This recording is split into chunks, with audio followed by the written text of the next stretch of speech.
Shalom saudara terkasih dalam Tuhan. Bahagia sekali bisa berjumpa kembali dengan saudara melalui program Renungan Harian Channel 5M. Doa dari saya senantiasa menyertai saudara dan seluruh keluarga, khususnya di masa pandemi ini, sehat selalu dan senantiasa aman dalam perlindungan serta pemeliharaan Tuhan yang ajaib.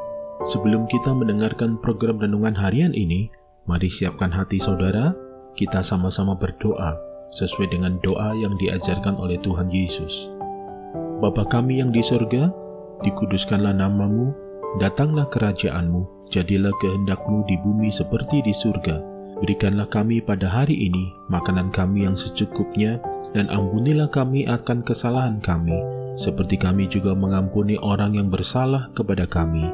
Dan janganlah membawa kami ke dalam pencobaan, tetapi lepaskanlah kami daripada yang jahat. Karena Engkaulah yang mempunyai kerajaan dan kuasa dan kemuliaan sampai selama-lamanya. Berkati firman-Mu ya Tuhan, dan renungan harian yang akan kami dengarkan ini, beri kami hikmat-Mu supaya kami dapat memahami kebenaran firman-Mu dan mempraktekannya dalam kehidupan yang sedang kami jalani saat ini. Terima kasih Tuhan. Dalam nama Tuhan Yesus kami berdoa dan kami siap diberkati melalui episode ini. Amin. Renungan diambil dari Injil Matius 7 ayat 1. Jangan kamu menghakimi supaya kamu tidak dihakimi. Saudara terkasih dalam Tuhan, perintah Yesus sehubungan dengan menghakimi orang lain sederhana sekali. Dia berkata, jangan. Namun banyak orang Kristen yang justru kecamannya paling menusuk hati, bahkan sampai menggunakan ayat firman Tuhan. Kecaman pada dasarnya adalah salah satu kegiatan biasa dari manusia. Tetapi dalam alam rohani, tidak ada hasil yang bisa dicapai dengan kecaman. Arti kecaman adalah kritikan, celaan, teguran yang disampaikan dengan cara yang keras atau bahasa yang menyakiti perasaan orang lain. Akibat dari kecaman adalah terbaginya kekuatan dari orang yang dikecam. Saudara terkasih dalam Tuhan, Roh Kuduslah satu-satunya pribadi yang tepat untuk mengecam, dan hanya Dia sajalah yang sanggup menunjukkan kesalahan tanpa menyakiti dan melukai hati seseorang. Mustahil bagi kita untuk menjalin persekutuan dengan Tuhan bila kita sendiri ada dalam suasana hati yang suka mengecam.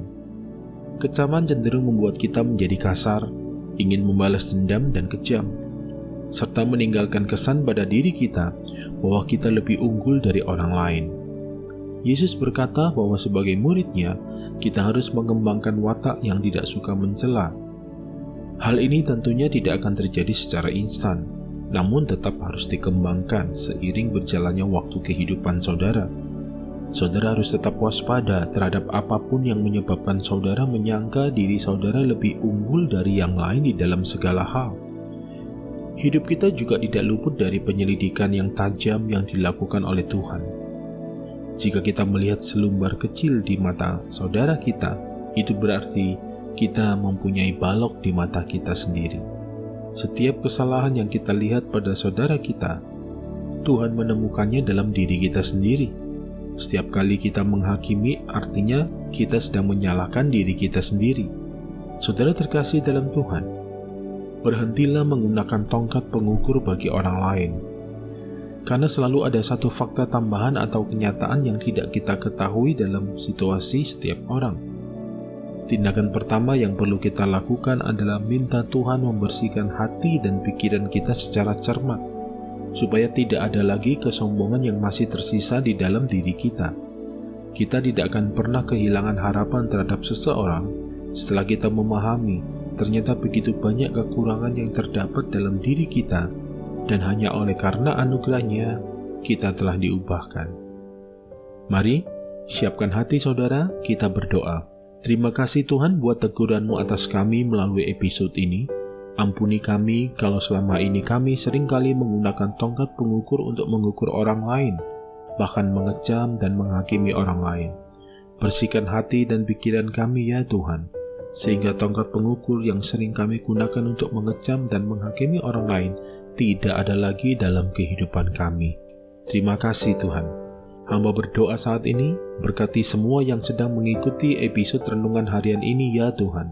Mereka semua senantiasa ada di dalam tangan pemeliharaan-Mu yang ajaib, khususnya di dalam situasi pandemi saat ini. Berkati kesehatan mereka, keuangan mereka, bisnis mereka, keluarga mereka, sehat selalu beserta seluruh keluarga besar dan aman dalam perlindungan Tuhan. Terima kasih Tuhan. Terima kasih. Mari saudara buka hati dan arahkan fokus hidup saudara kepada Tuhan dan terimalah berkat Tuhan melalui program renungan harian ini. Firman Tuhan berkata, segala berkat ini akan datang kepadamu dan menjadi bagianmu jika engkau mendengarkan suara Tuhan Allahmu. Diberkatilah engkau di kota dan diberkatilah engkau di ladang. Diberkatilah buah kandunganmu, hasil bumimu dan hasil ternakmu, yakni anak lembu sapimu dan kandungan kambing dombamu. Diberkatilah bakulmu dan tempat adonanmu. Diberkatilah engkau pada waktu masuk dan diberkatilah engkau pada waktu keluar. Tuhan memberkati engkau dan melindungi engkau. Tuhan menyinari engkau dengan wajah-Nya dan memberi engkau kasih karunia. Tuhan menghadapkan wajah-Nya kepadamu dan memberi engkau damai sejahtera di dalam persekutuan yang manis bersama Roh Kudus saat ini, bahkan sampai Maranatha. Tuhan datang menjemput kita semua dan kita semua hidup kekal memerintah bersama-sama dengan Dia. Yang percaya telah diberkati oleh Tuhan, mari bersama-sama kita katakan, amin. Saudara terkasih dalam Tuhan, terima kasih untuk kebersamaannya dalam program ini. Sampai jumpa di episode berikutnya. Tuhan Yesus memberkati.